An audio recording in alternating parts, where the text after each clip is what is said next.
One of the most very noticeable features when people gather together is the almost inevitable eruption of talking.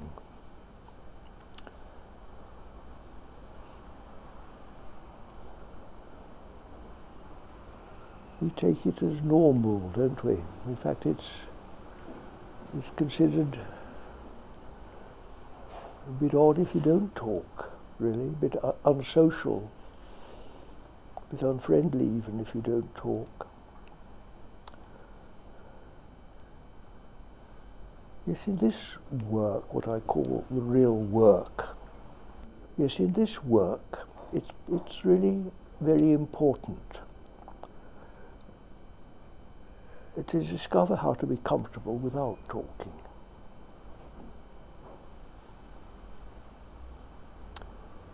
Even music, which is often played at so-called conscious meetings as an introduction to spiritual work, it may have a preliminary role. In other words, it's as an alternative to talking, it's probably very useful. Because at least the trouble with talking is it separates us, doesn't it?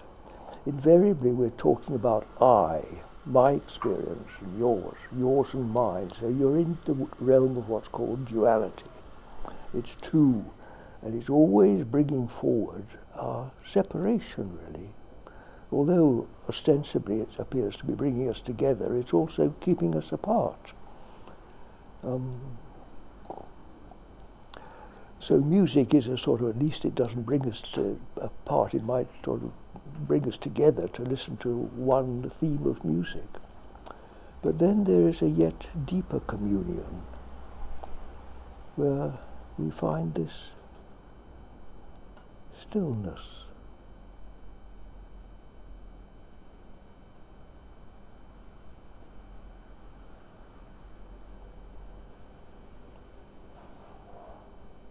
Well, I know most of you have been practicing meditation, so you come to it quite easily. Normally it's quite difficult to bring a group of people to stillness.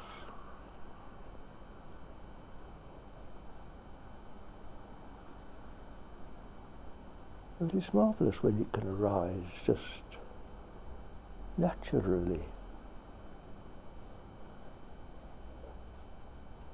After all, before we all gathered in this space, the furniture was still, wasn't it?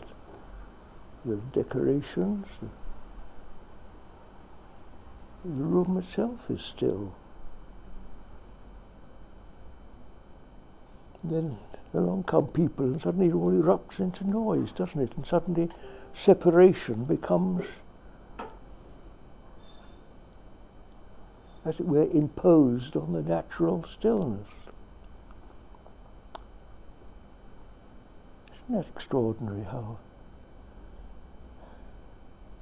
in our daily function we literally go around imposing separation on a world that without us at least is not separate.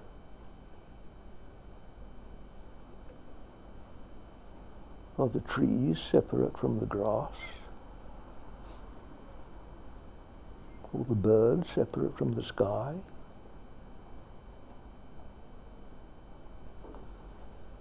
What an extraordinary sort of occurrence that we should impose this very dubious benefit of being separate. What for?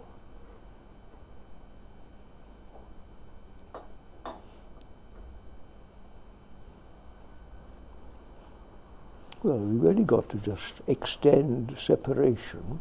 I mean, here, in this, our context, we're all friends, we've got something in common, it's not unpleasant, it's really quite pleasing to exchange our separate news.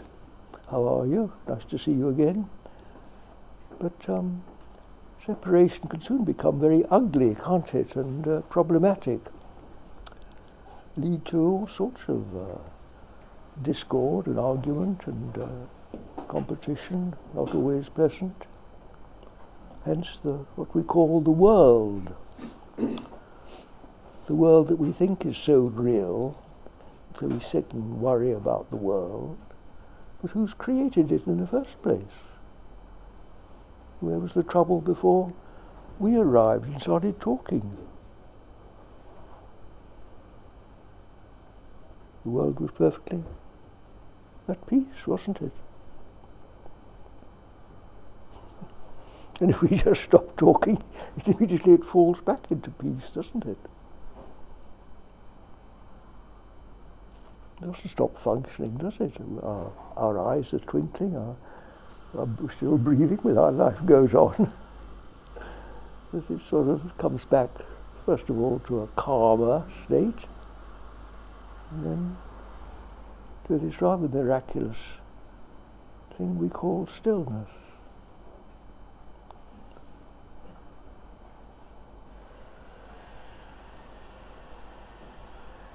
There are a lot of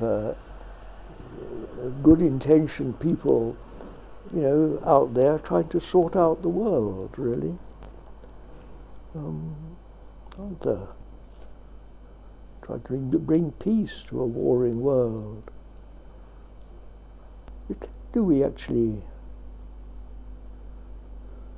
perhaps not so much a matter of doing anything extra, it's a matter of doing less, just stop talking. Come back to silence. Then what's there to argue about?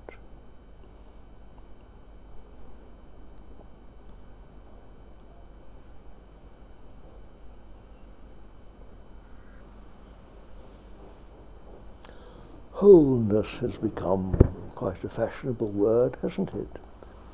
Making whole. Can we actually make whole? Or is it more a matter of just ceasing to make it separate? Ceasing to separate.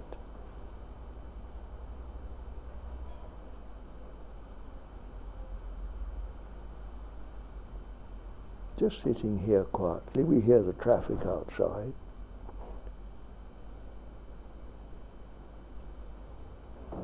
Is it separate? Are there any negative thoughts about it? Or is it just accepted as part of the whole?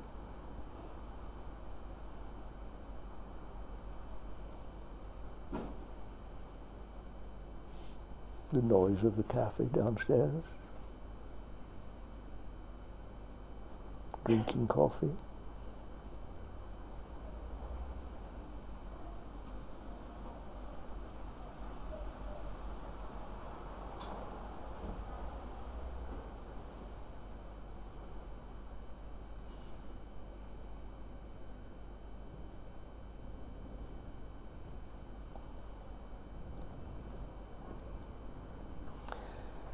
Meditation is really all about letting go.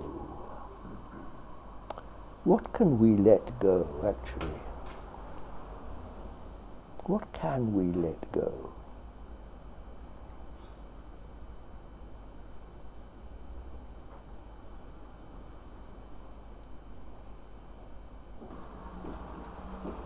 The footsteps as one of the girls carries a tray of drinks up the stairs. Let's just see if we can listen to this little drama taking place and hold it all in this presence, in this stillness. So it doesn't disturb us at all. It's just part of a beautiful performance taking place within this stillness. It's all rather complicated, you see, because the young man doesn't know which drinks for which person, so he has to sort it out. But let's just hold it all in stillness, in perfect. That's for me, my dear.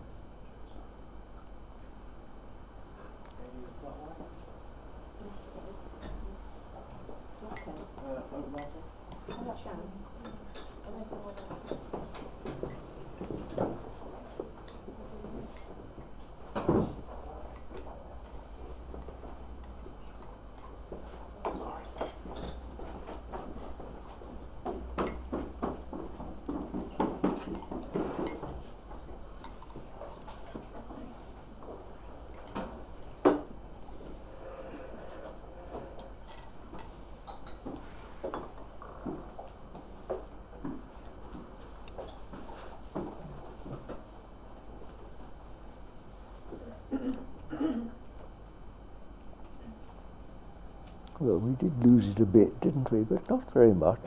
It's perfectly possible, isn't it, to contain, well, anything really, in peace, in stillness. So long as we don't take hold of it and start commenting, start criticizing, start this inner considering about it.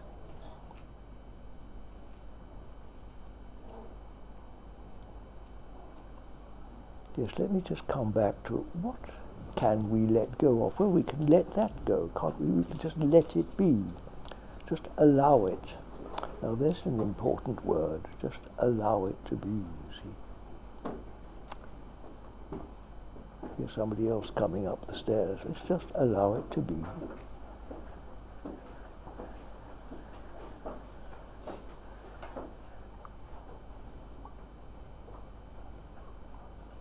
It's very tricky. There's a narrow staircase and the staff have to carry trays of drinks up here without spilling it, which is quite a task. Well done, dear. Thank you.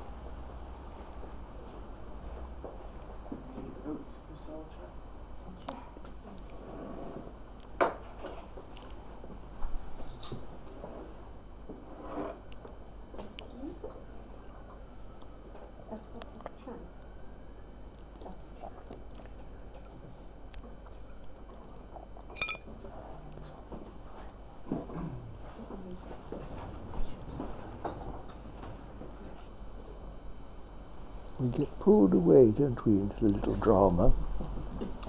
So it's really good to build up the habit, if possible, of coming back again. Just like a dog on one of these elastic strings, you see. He wanders off. Just keep coming back. Come back here.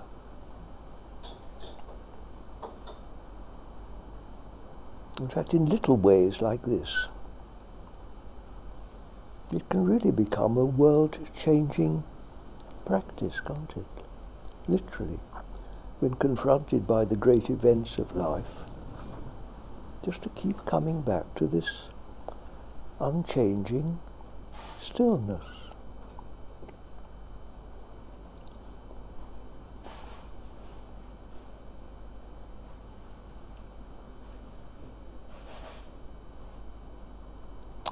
This last week there have been 3 deaths in my life, at least that I've known about and been to some degree connected with.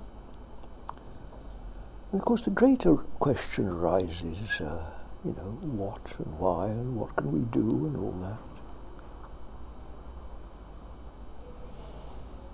So from the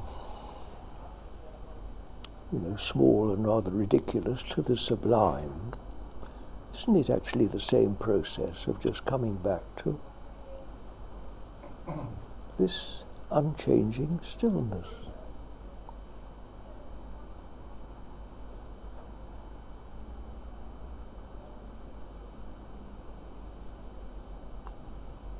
And then what really happens in this apparent, ever-changing, let's call it performance of what we call life?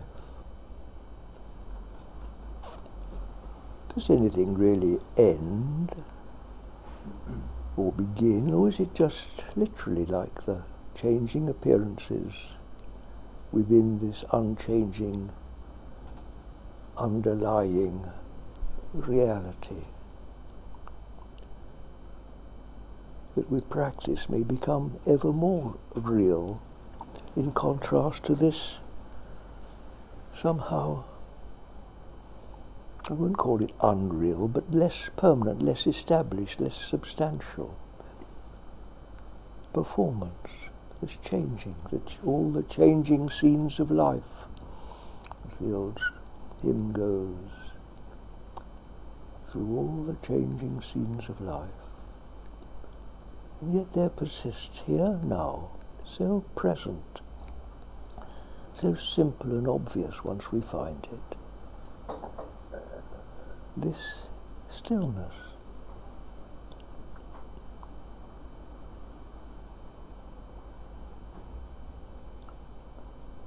Does stillness ever end?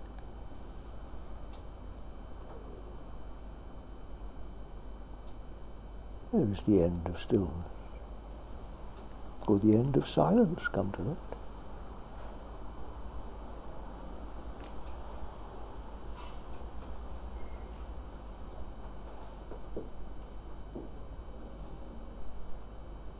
Doesn't it reach out beyond the walls of this space? Reach out to our homes?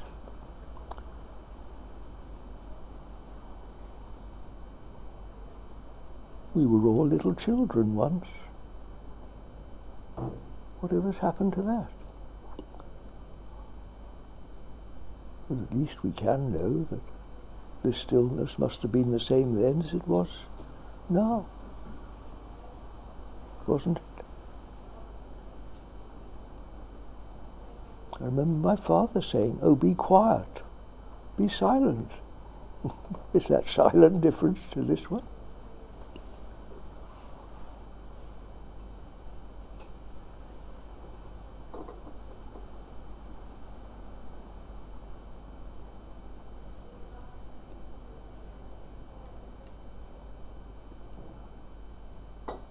Well, coming back to the question, what can we let go of? Perhaps now it becomes more self-evident of what we can let go of. We can't stop life being lived, but what we can stop is this holding, this attachment, because then we get pulled along with it, isn't it? And the whole essence of meditation is letting go, which is this, isn't it?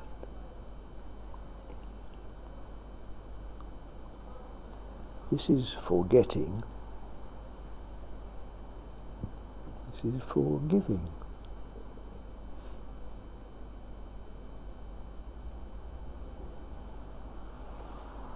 We forget this eternal quality of stillness. For example, when we're talking, almost invariably, we forget it. Then we remember, and we may come back to this. And interestingly, another word for this is rest. Come to rest.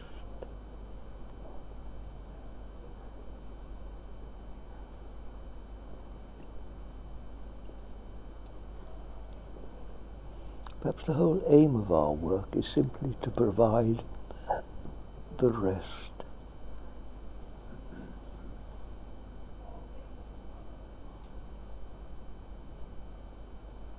The rest in a restless world.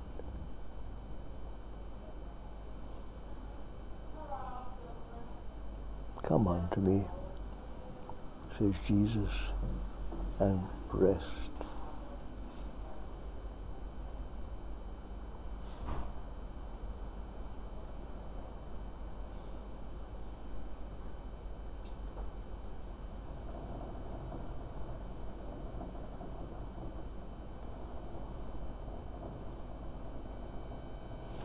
Well, coming back to our practice of meditation, of course it takes practice, long practice to let go, let go, let go. Therefore, regularity of practice is, if you wish to proceed along this path, it's really essential.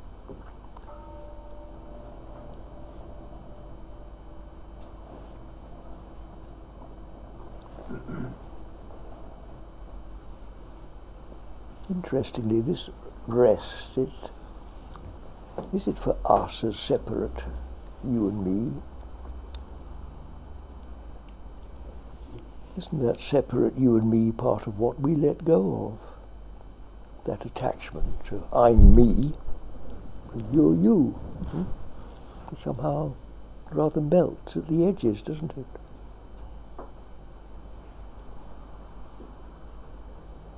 Melts and merges.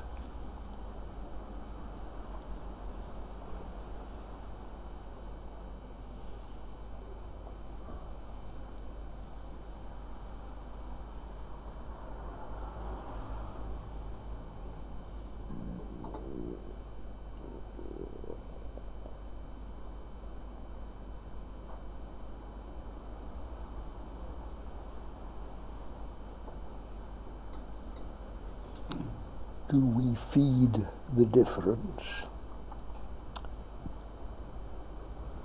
or nourish the rest?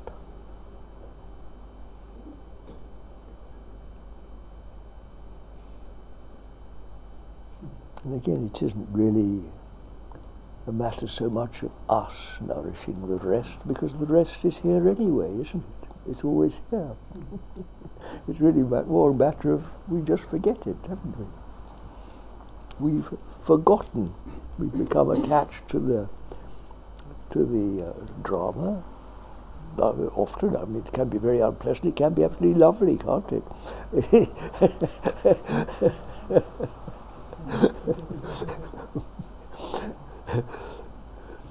Yes, it's often, that's what's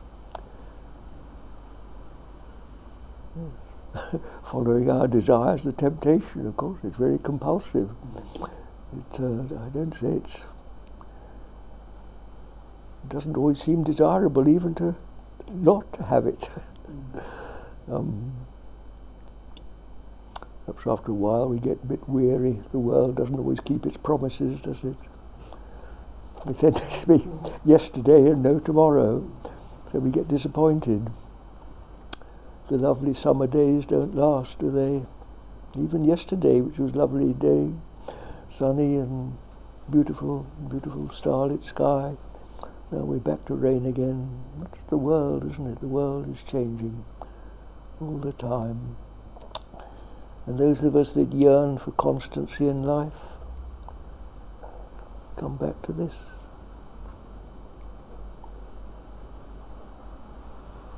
It's very, very helpful. I'm beginning to run out now. I don't know how I kept going so long, but do please prompt me and help me by asking or making any comment you'd like to, because otherwise it goes a bit flat. Do you know what Jesus calls it? The Comforter. Because I'm using this word stillness, but what is stillness? Isn't stillness the same as spirit?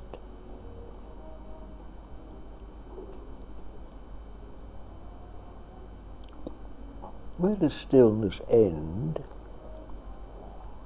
and spirit begin?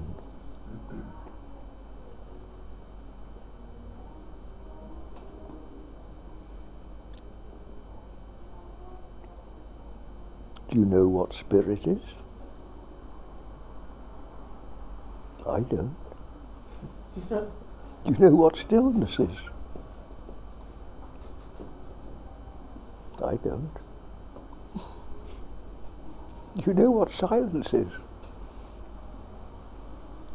Or peace? I don't. I don't think anybody does. But where does one end and the other begin?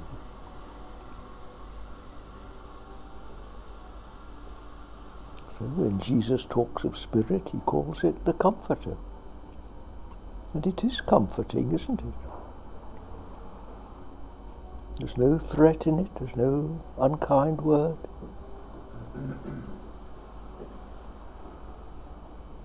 You can rest in it, can't you? Like leaning back into a hot bath at the end of the day.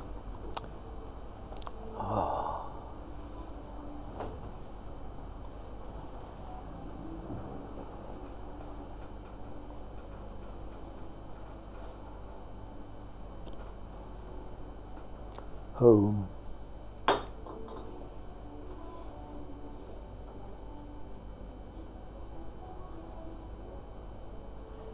And when we look at each other from this stillness, don't we love each other? Isn't it love itself?